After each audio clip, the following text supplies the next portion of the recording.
રાજકોટ જિલ્લામાં છેવાડાના વિસ્તાર સુધી વિકાસ પહોંચવાને બદલે જાણે ડમી શાળા ઊભી થઈ હોય એમ એક પછી એક નવા કાંડ સામે આવી રહ્યા છે। ધોરાજીનું પ્રકરણ હજી તાજું છે। ત્યાં હવે વિછિયાના મોઢુકા ગામની શાળાનું કાંડ બહાર આવ્યું છે। શું છે મોઢુકા ગામની શાળાનો વિવાદ, જોઈએ અમારા અહેવાલમાં।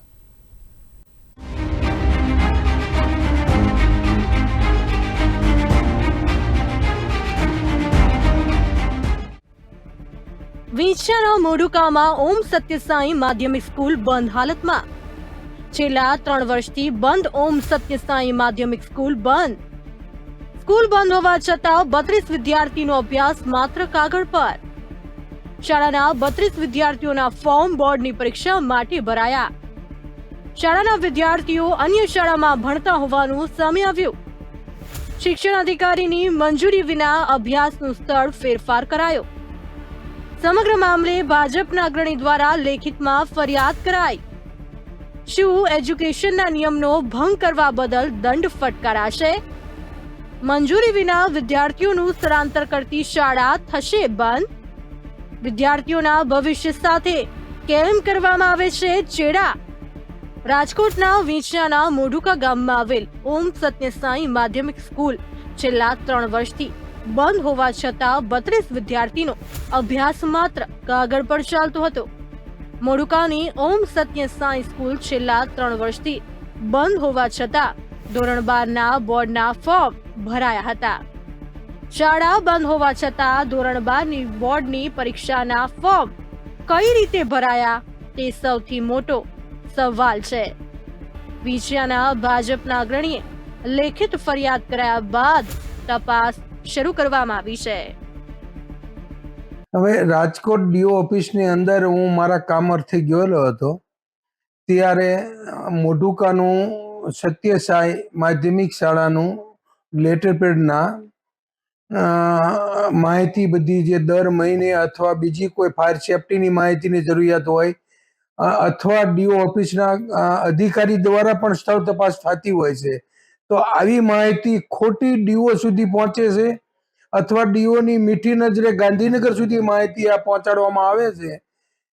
અને વિદ્યાર્થીઓએ આ વર્ષે આમ તો 3 વર્ષથી રેગ્યુલર ધોરણ 12માના ફોર્મ ભરાય છે અને આ વર્ષે પણ 12માના 32 વિદ્યાર્થીઓએ ફોર્મ ભરેલ છે।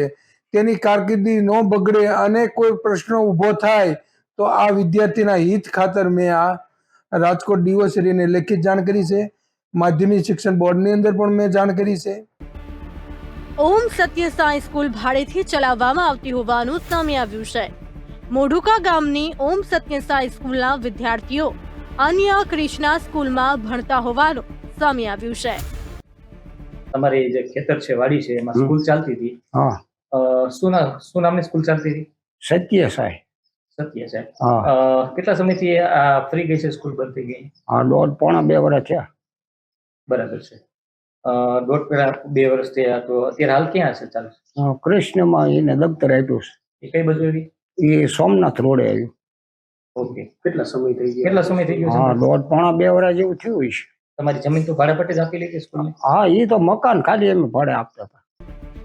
સમગ્ર મામલે ક્રિષ્ના સ્કૂલનો સંપર્ક કરવામાં આવ્યો તો શિક્ષકે મંજૂરી હોવાની વાત કરી પોતાનો લૂલો બચાવ કર્યો હતો। અત્યારે વૈકલ્પિક વ્યવસ્થા અંતર્ગત એ વિદ્યાર્થીઓનું ભવિષ્ય ન બગડે તે માટે અમને છે એમના ટ્રસ્ટી અને એમના આચાર્યશ્રીના કહેવા અનુસાર અમે એમની વાત સાંભળી અને એમણે લેખિતમાં છે અમને આપેલું અને એ વિદ્યાર્થીઓનો ભાવિ ઉજ્જવળ બને, ભવિષ્ય ન બગડે એના હેતુથી અમે એમનો વર્ગ છે ચલાવીએ છીએ। 2024થી જ એમને છે એ અભ્યાસ કરાવીએ છીએ। બાકી તો બીજો કોઈ પ્રવેશ અમે સત્યસાઈના સ્કૂલના વિદ્યાર્થીઓને પ્રવેશ નથી આપ્યો। એ વિદ્યાર્થીઓ જે હતા ધોરણ 11માં 23-24માં ભણતા હતા, એમને ધોરણ 12માં છે એ પોતાનું ભવિષ્ય ન બગડે એના માટેની વૈકલ્પિક વ્યવસ્થા અંતર્ગત અમે અમારી શાળામાં છે ભણાવીએ છીએ।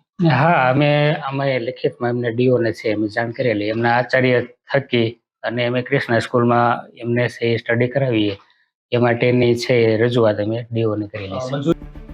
બીજી બાજુ સમગ્ર મામલે રાજકોટના જિલ્લા શિક્ષણાધિકારી કિરીટસિંહ પરમારનો સંપર્ક કરવામાં આવ્યો।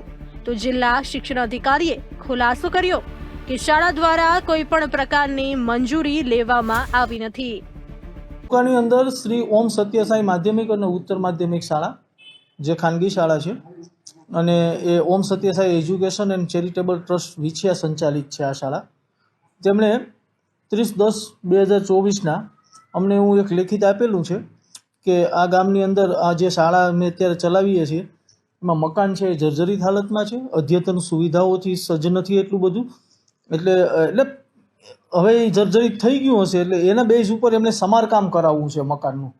એટલે સમારકામ કરાવવા માટે એમણે નવા પ્રવેશ આપવાના બંધ કરી દીધા બાળકોના, જે છેલ્લા 3 વર્ષથી એમણે પ્રવેશ આપવાના બંધ કરી દીધેલા હતા. પરંતુ અત્રેની કચેરીને એમણે 30/10/24 રોજ લખીને આવું આપ્યું, જેના બેઝ ઉપર અમારા આસિસ્ટન્ટ એજ્યુકેશન ઇન્સ્પેક્ટરે 30/6/11 રોજ આની તપાસ કરી અને તપાસની અંદર પણ એમણે અમારા એઈઆઈએ એવું કીધું છે કે આ જે શાળા જે છે એ ખાનગી શાળા છે અને એમાં 12મા ધોરણની અંદર હાલ 32 વિદ્યાર્થીઓ જે અભ્યાસ કરે છે તેમને શાળાએ અન્ય જગ્યાએ શિફ્ટ કરી આપેલા છે અને એ શાળાથી 1 કિલોમીટર દૂર બીજી ખાનગી શાળા છે જે કૃષ્ણા વિદ્યાલય કરીને છે, ત્યાં એમણે શિફ્ટ કરી આપેલા હતા અને એમાં બાળકોના અત્યારે ભણવાનું ચાલુ છે 12મા ધોરણના. એટલે અત્રેની કચેરીની કોઈ પણ પ્રકારની મંજૂરી વગર એમણે આ કામગીરી કરેલી છે. આરટીઈના નિયમના ભંગને અનુસાર આમ જોવા જઈએ તો અમે તાત્કાલિક અસરથી આ શાળાને કારણદર્શક નોટિસ આપેલી છે કે તમે જે બાળકોનો પ્રવેશ છે એ અન્ય જગ્યાએ તમે બેસાડી દીધા બાળકોને બીજી શાળામાં, જે આ કચેરીની કોઈ પણ પ્રકારની મંજૂરી વગર કરેલું છે.